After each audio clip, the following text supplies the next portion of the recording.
تمام تعریفیں اس پاک پروردگار کے لیے ہیں جو ہر عیب سے منزہ، ہر نقص سے مبرہ اور ہر کمی سے پاک ہے۔ وہ ذات جو کامل ترین ہے، جس کی قدرت لامحدود، جس کی رحمت بے پایاں اور جس کا نور سراپا ہدایت ہے۔ وہی ہے جو بے نیاز ہے مگر سب اس کے محتاج ہیں۔ وہی ہے جو سب کچھ سنتا ہے مگر کسی کو سننے کے لیے کسی ذریعے کا محتاج نہیں۔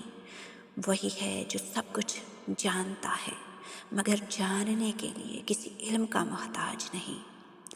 وہی آسمانوں کا مالک، زمین کا فرمان روا، دلوں کے رازوں سے واقف، نیتوں کا جاننے والا اور ہر چیز پر قدرت رکھنے والا۔ پاک ہے وہ ذات جس نے روشنی کو ظلمت پر غالب کیا، جس نے حق کو باطل پر نمایاں کیا اور جس نے اپنے خاص بندوں کے دلوں میں اپنی محبت کا مسکن بنایا۔ اسی کی حمد و ثنا ہے، اسی کے آگے سجدہ واجب، اسی کی بارگاہ میں دعا قبول اور اسی کے ذکر میں سکون قلب ہے۔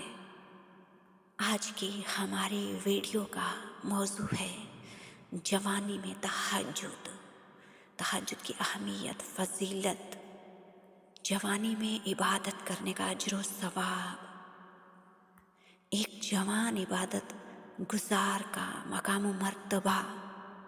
ویڈیو شروع کرنے سے پہلے آپ سب سے ریکویسٹ ہے، آپ جتنی بھی اسلامک ویڈیوز دیکھ رہے ہوتے ہیں انہیں لائک لازمی کیا کریں اور کمنٹ سیکشن میں اچھے اچھے کمنٹس بھی کیا کریں، اور صدقہ جاریہ سمجھ کر ویڈیوز کو شیئر بھی لازمی کیا کریں۔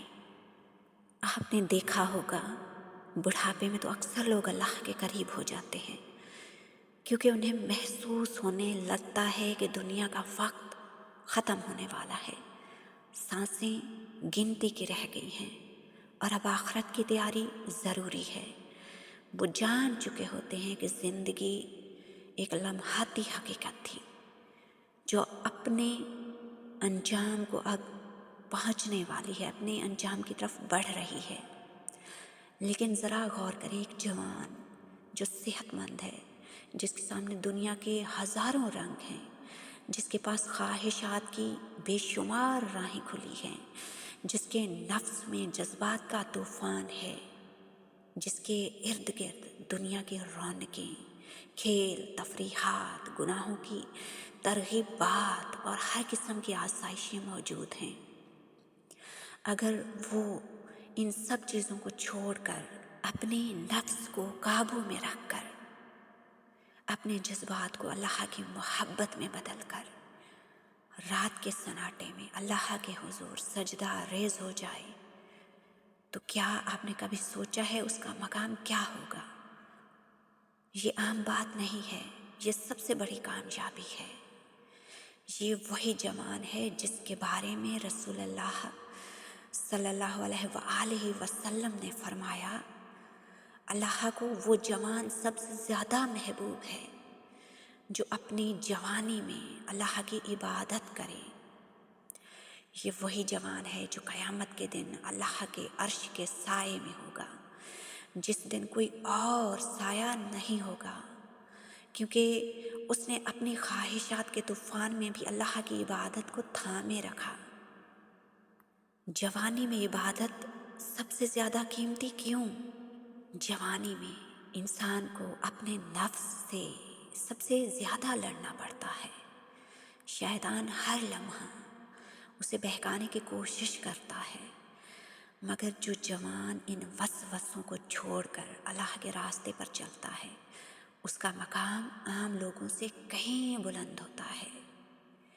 جوانی میں گناہوں کے دروازے سب سے زیادہ کھلے ہوتے ہیں، مگر جو جوان اللہ کی خاطر اپنے نفس کو قابو میں رکھتا ہے اس کے گناہ معاف کر دیے جاتے ہیں اور وہ انبیاء و اولیاء کے ساتھ جنت میں مقام پاتا ہے۔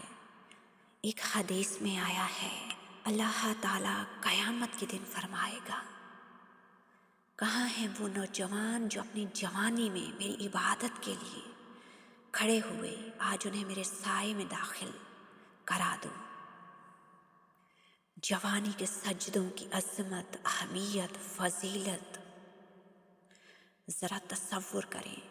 ایک جوان رات کے اندھیرے میں، جب پوری دنیا خواب غفلت میں سو رہی ہوتی ہے، جب ہر طرف سکون کا عالم ہوتا ہے، جب کوئی دیکھنے والا نہیں ہوتا، وہ اپنے نرم و گرم بستر کو چھوڑ کر اپنے رب کے حضور سجدے میں گر جاتا ہے۔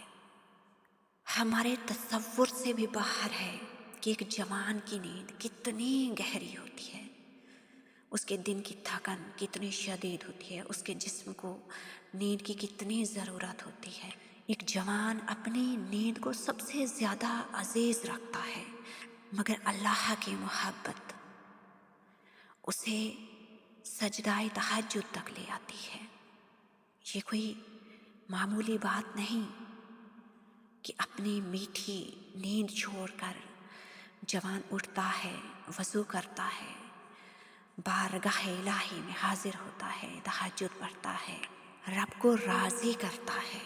یہ ایک بہت بڑی قربانی ہے۔ یہ وہ لمحہ ہے جب اللہ اپنے بندے کی طرف خاص نظر کرم کرتا ہے۔ وہ جوان جو دنیا کے رنگینیوں میں ڈوب سکتا تھا، جو خواہشات میں کھو سکتا تھا، مگر اس نے خود پر قابو پایا، اپنے نفس کے خلاف جہاد کیا، اپنی نیند کو قربان کر دیا اور اللہ کی رضا کے لیے کھڑا ہو گیا۔ یہی وہ بندہ ہے جو اللہ کا محبوب بن جاتا ہے۔ ذرا سوچیں، وہ جوان جس کے جسم کو آرام کی ضرورت تھی، جس کی پلکیں نیند سے بوجھل تھیں، جس کا بستر اسے اپنی طرف کھینچ رہا تھا، مگر اس نے سب کچھ چھوڑ کر وضو کیا، سجدے میں جھکا اور اللہ کے حضور دعا کے لیے ہاتھ بلند کیے۔ کیا اللہ اس کے ہاتھ خالی لوٹائے گا؟ کیا وہ اس کی دعا کو رد کرے گا؟ کیا وہ اس کی اس قربانی کو ضائع جانے دے گا؟ ہرگز نہیں۔ یہی تو وہ وقت ہے جب آسمان کے دروازے کھول دیے جاتے ہیں، جب اللہ خود آواز دیتا ہے کہ مانگو مجھ سے میں عطا کروں، مغفرت مانگو میں بخش دوں، دعائیں مانگو میں قبول کروں۔ یہی وہ مقام ہے جہاں ایک جوان اپنے رب کی رحمتوں میں لپٹ جاتا ہے، جہاں اس کی مشکلات آسان ہو جاتی ہیں، جہاں اس کے غم خوشیوں میں بدل جاتے ہیں، جہاں اللہ اسے انعامات سے نواز دیتا ہے۔ یہ وہ عظیم لمحہ ہے جب ایک جوان کی رات کے اندھیرے میں گونجتی ہوئی لبیک اللہ کے عرش تک پہنچ جاتی ہے۔ جوانی کے دو راستے ہیں، ایک گمراہی، ایک اللہ کی رضا۔ زندگی میں ہر انسان کے سامنے دو راستے ہوتے ہیں، ایک وہ جو دنیا کی چکا چوند عارضی لذتوں اور وقتی خوشیوں کی طرف لے جاتا ہے، اور دوسرا وہ جو اللہ کی رضا، روحانی سکون اور دائمی کامیابی کی طرف جاتا ہے۔ خاص طور پر جوانی میں جب جذبات کا طوفان ہوتا ہے، دل دنیاوی لذتوں کی طرف کھینچتا ہے اور معاشرہ ہر طرف برائیوں کے دروازے کھولے بیٹھا ہوتا ہے، تب فیصلہ کرنا مشکل ہوتا ہے کہ کون سا راستہ اختیار کیا جائے۔ آج کے دور میں کتنے ہی نوجوان ہیں جو اپنی جوانی گانے بجانے، لغویات، فحاشی، بے حیائی اور فضول تفریحات میں گزار دیتے ہیں۔ راتوں کو جاگنا ان کے لیے کوئی مسئلہ نہیں، لیکن وہ یہ وقت موبائل اسکرین پر، گیمز میں، سوشل میڈیا پر یا ناجائز تعلقات میں ضائع کر دیتے ہیں۔ وہ نیند کو قربان کرتے ہیں مگر اللہ کے لیے نہیں، بلکہ ان چیزوں کے لیے جو ان کی زندگی اور آخرت کو تباہ کرنے کے سوا کچھ نہیں کرتی۔ یہ وہ راستہ ہے جو وقتی طور پر خوش کر دیتا ہے، خوشی دیتا ہے، مگر اندر سے انسان کو کھوکھلا کر دیتا ہے، دل کا سکون چھین لیتا ہے۔ جتنی زیادہ ان چیزوں میں انسان ڈوبتا چلا جاتا ہے، اتنی ہی زیادہ بے چینی، ڈپریشن اور گمراہی میں مبتلا ہوتا جاتا ہے۔ دوسرا راستہ اللہ کی رضا، سکون اور نورانی زندگی۔ دوسری طرف وہ خوش نصیب نوجوان ہیں جو